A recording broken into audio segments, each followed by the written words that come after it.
Oke, baik. Selamat pagi teman-teman. Pagi. Terima kasih untuk waktunya. Kita semua sudah berkumpul. Kita juga bersyukur kepada Tuhan Yang Maha Kuasa karena kita masih diberikan kesehatan. Pertama-tama yang saya hormati Ibu Bupati Widya Stuti, dan yang saya banggakan juga teman-teman yang sudah ada di dalam forum kita. Di sini kita akan mendengarkan presentasi dari kelompok 13, kelompok 14 mengenai akuntansi perkebunan. Saya harap teman-teman bisa memperhatikan dan menyimak agar teman-teman juga memperoleh ilmu yang teman-teman yang akan menyampaikan materi-materinya. Untuk materi satu langsung saja kita saya berikan waktu kepada Rizka sebagai materi satu. Terima kasih atas penyampaiannya. Di sini agenda topik pembahasan yang kita bahas ada definisi akuntansi perkebunan, klasifikasi tanaman perkebunan, pengelompokan biaya, pencatatan aset PBN dan pencatatan aset TM. Pertama-tama saya akan membahas definisi akuntansi perkebunan. Akuntansi perkebunan merupakan cara akuntansi khusus yang menerapkan prinsip-prinsip keuangan pada entitas bisnis di bidang perkebunan. Ruang lingkup akuntansi ini mencakup proses pengakuan, pengukuran, penyajian hingga pengungkapan laporan keuangan untuk aset biologis serta aktivitas agrikultur lainnya. Seluruh proses pencatatan ini wajib mengacu pada standar resmi yang berlaku di Indonesia, yaitu PSAK 69 tentang agrikultur.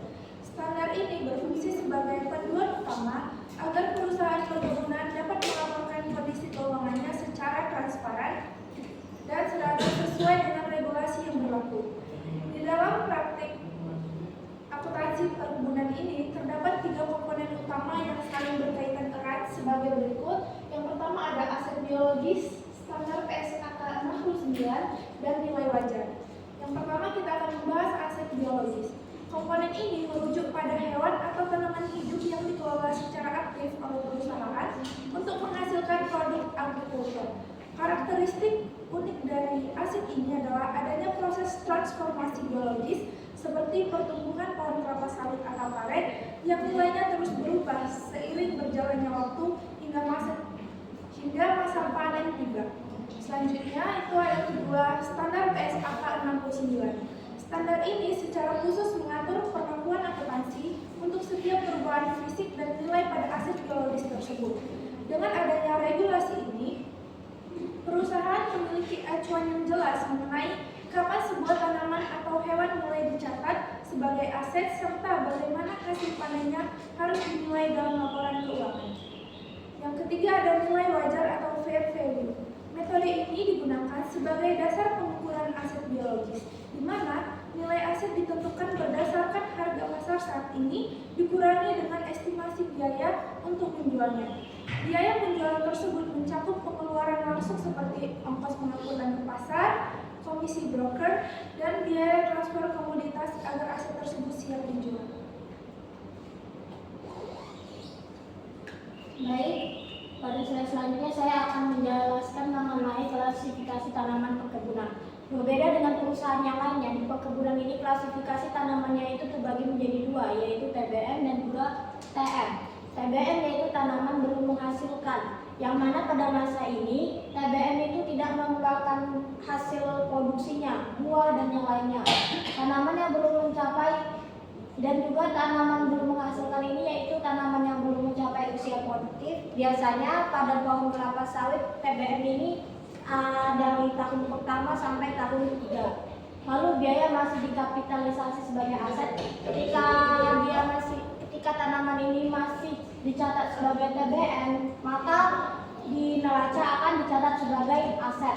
Lalu belum menghasilkan pendapatan, yaitu seperti yang sudah saya katakan, TBM belum menghasilkan produk, buah, dan yang lainnya. Lalu dikategorikan sebagai aset tidak lancar, contoh kebun sawit usia 0 sampai 3 tahun.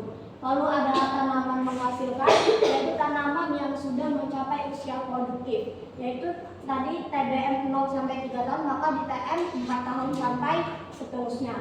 Menghasilkan produk agrikultur secara komersial, dan produknya itu sudah ada seperti sawit yaitu TBS, teh, pucuk daun. Lalu ada diakui sebagai aset tetap pada PSAK 16 disusutkan sepanjang masa manfaat ekonomis. Dan apabila di TBM kita belum melakukan penyusutan. Ketika TBM sudah dipindahkan ke TM, maka kita akan melakukan penyusutan setiap tahunnya. Contohnya usia sawit usia lebih dari 3 tahun. Lalu klasifikasi biaya perkebunan. Klasifikasinya kita klasifikasikan menjadi 3, yaitu biaya langsung, biaya tidak langsung, dan biaya pratanam. Biaya langsung yaitu biaya yang terjadi secara langsung ketika di kebun. Contohnya seperti apa? Ada biaya benih dan bibit, pupuk dan pestisida, upah tenaga kerja langsung, biaya pengolahan lahan, dan juga biaya tidak langsung, yaitu biaya yang tidak secara langsung bakalan terasa ketika kita menjalankan usaha di perkebunan. Seperti apa? Biaya overhead perkebunan, penyusutan alat pertanian, biaya administrasi kebun, dan asuransi tanaman.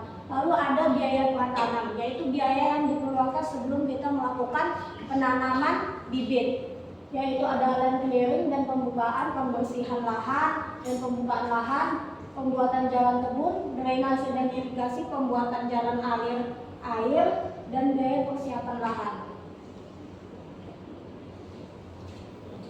Baik teman-teman, pada slide ini menjelaskan tentang proses pencatatan aset TBM atau tanaman belum menghasilkan dalam aplikasi perkebunan.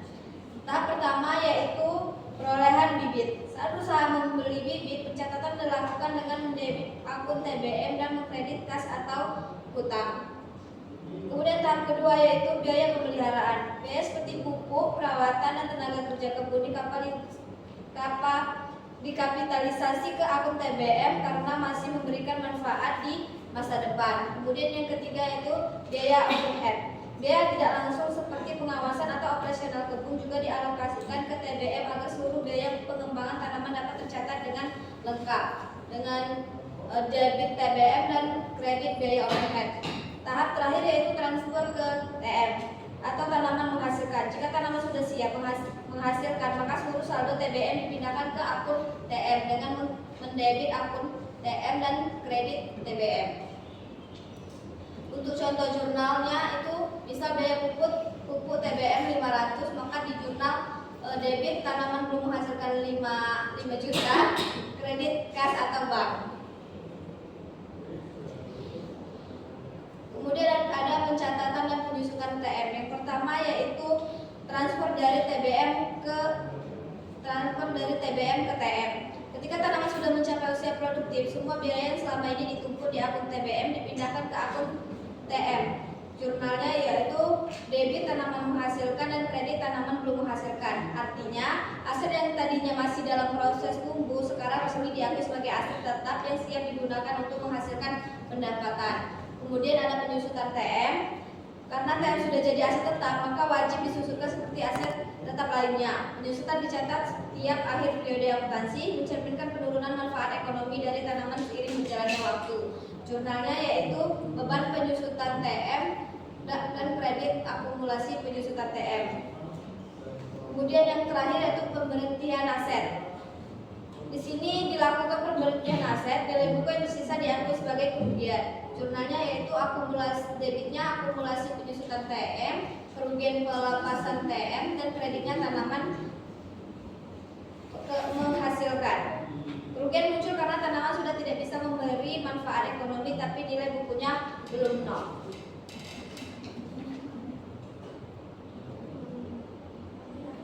Oke, baik. Teman-teman kita sudah menyampaikan materi-materi yang cukup jelas dan bisa teman-teman baca pada PPT yang sudah dibagikan. Bisa diklik lagi dan kami di sini akan menyediakan membuka sesi pertanyaan sebanyak 3. Bagi teman-teman yang ingin bertanya, boleh angkat tangannya. Oke, kepada Sister Irin.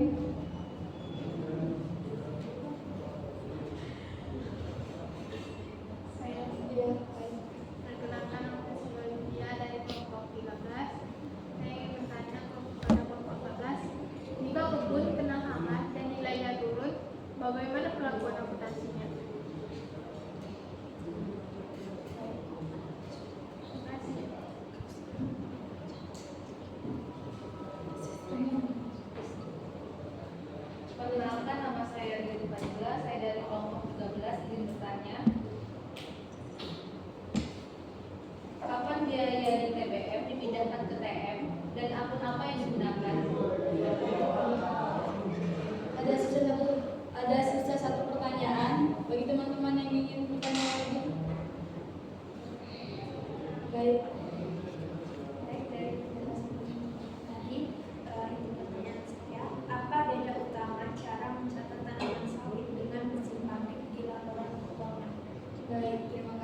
pertanyaannya semua bagus-bagus. Jadi berikan waktu kepada pemateri kita sebanyak 1 menit saja. Cukup 1 menit. Oke, terima kasih. Tunggu sebentar ya teman-teman.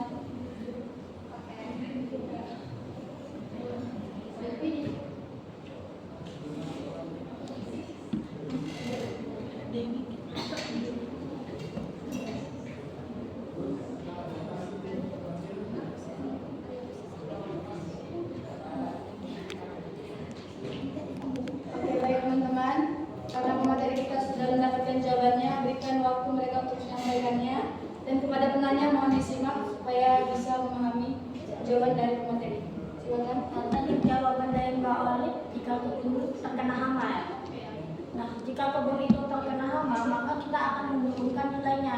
Tapi di masa mendatang kita akan melakukan perawatan seperti pemupukan agar dia kembali menjadi seperti semula. Dan apabila nilai tanaman itu kembali seperti semula, maka kita akan kembali menaikkan lagi. Sebelum penurunan kita kembalikan lagi ke nilai awalnya. Lalu kita juga mencatatnya, kita mencatat di ketika terjadi penurunan nilai, kita catat di jumlahnya seperti ini.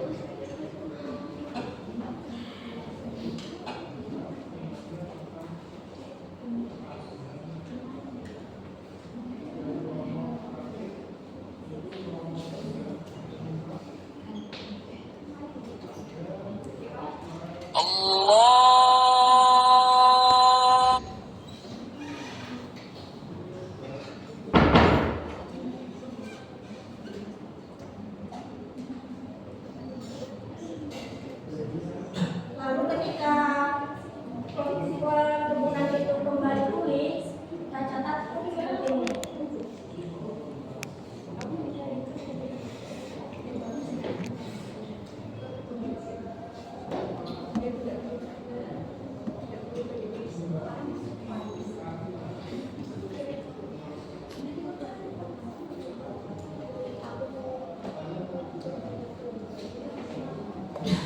Ketika penurunan nilai kita catat di sisi debit, kemudian